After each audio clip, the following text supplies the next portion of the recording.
let's examine nomenclature when a suffix is required in organic chemistry.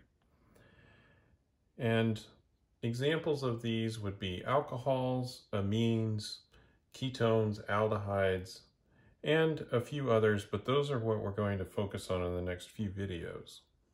So, what are kind of the steps to start off and name these particular molecules?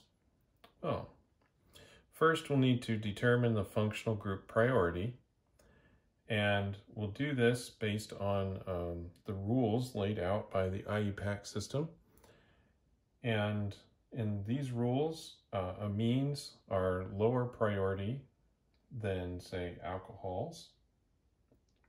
And then ketones are higher still, and aldehydes are even higher. And of course there are more groups, but those are what we're focusing on here. Now, it is important that the main chain or ring has the group with the highest priority. So even if there is a longer chain that exists that does not include this highest priority group, that is not used to determine the parent chain. That main chain has to contain the group with the highest priority. So if that's an alcohol in there, that main chain must contain the alcohol. Next, when we have a suffix situation, typically we'll drop the E from things like an ane. So if we had, say, ethane, we would drop the E. Or in a double bond, ene or ine, we drop the E. The exception for this is when there's more than one group involved in the suffix, then the E stays, and you'll have to add a di or a tri or whatever other group that you would need, however many there are, to that name. Then, to determine the numbering of the chain, we'll do so that the highest priority functional group has the lowest number in the chain. And then we will include the number right before the suffix. And I'll have a few examples really quickly, and that'll show this. And then any other functional groups are included as a prefix. Even functional groups that would normally have a suffix, they can be included as a prefix if there is a higher priority functional group in the molecule. So let's look at a few examples for some of these names, and we'll start off with some alcohols. So let's just look at the alcohol here. So here's an alcohol, and we have 3 carbons and then the OH. So the parent chain for this should be propane. And since we only have one functional group on here, it's not really an issue to determine the functional group priority, since there is one.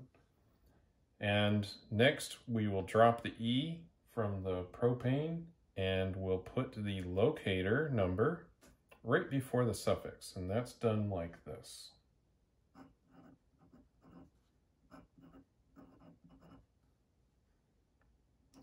Hyphen 1 all. The all is the suffix for alcohols. Now we needed the locator number here because there's another position where we could put that alcohol group. So I'm just going to draw that structure here. And so this would be propan 2 all.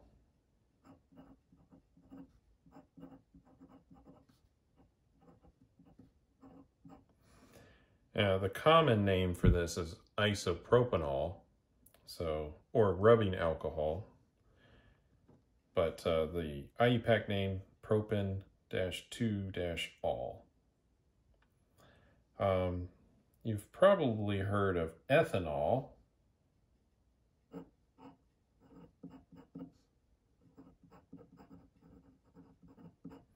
And you'll notice that this has no locator number on it. And that's because it wouldn't matter which carbon we put this on. It will always be the number 1 carbon, because if we put the alcohol over on this side, that would just become the lowest number for the molecule. And so that way we don't have to have the locator number, so we leave it off. Over here we did have a choice of where to put the alcohol, and it did make a different molecule, so we had to include it. And let's draw a cyclic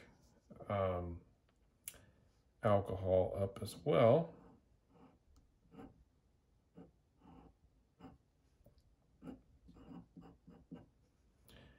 Now, since there's no other groups on here, we also do not need a locator number on this cyclohexanol.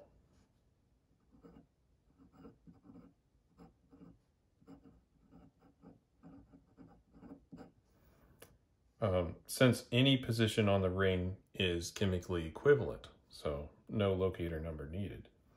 Now, if we have other substituents on the ring, then they would be located on here.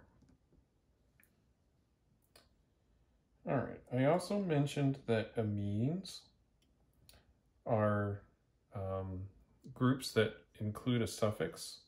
So let's have a couple of examples with an amine, and we'll just do some simple ones that just have one substituent on the nitrogen.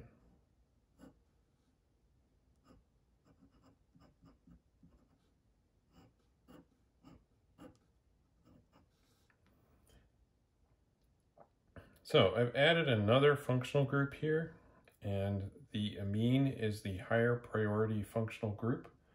So the main chain must include that. Of course, this is just one chain. So 1, 2, 3, 4, 5, 6.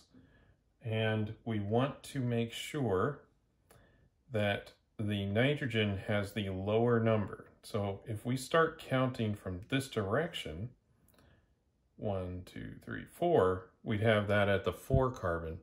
If we start counting from this direction, 1, 2, 3, it's at the 3 carbon. The amine is the highest priority group, so we need that to be in the 3 position, and then whatever else will happen will just be there. So the chlorine will be on the 6th carbon based on the nitrogen needing to be a lower number. So this is 6-chloro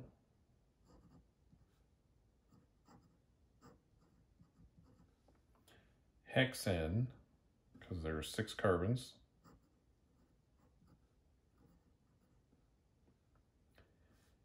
nitrogen is on the 3rd carbon,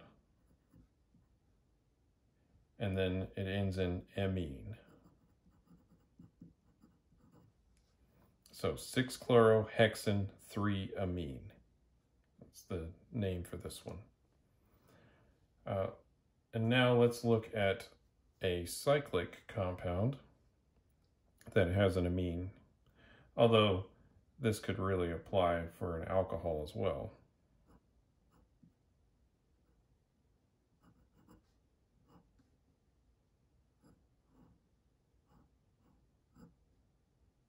So I'm choosing a 5-membered ring here, and we'll add a nitro group over here.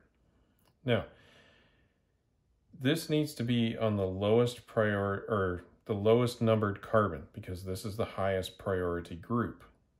So if there are no other amines on this ring, we don't need a locator number for it. We will need a locator number for the nitro group though, because it could go here.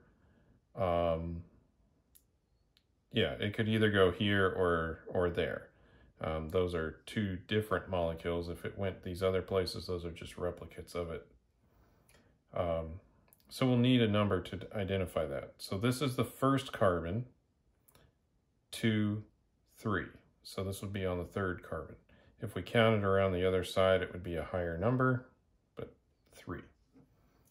Okay, so 3 nitro. And then this is a cyclopentane.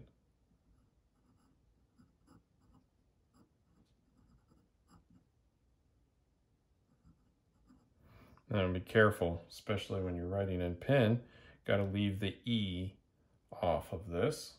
And then amine. And we don't need the locator number again, just because we know it will be assigned the number 1 carbon right there. So 3 nitro cyclopentane amine. Now, I'll have some other videos with more examples of nomenclature and include some examples that have ketones and aldehydes in them as well. So look for those.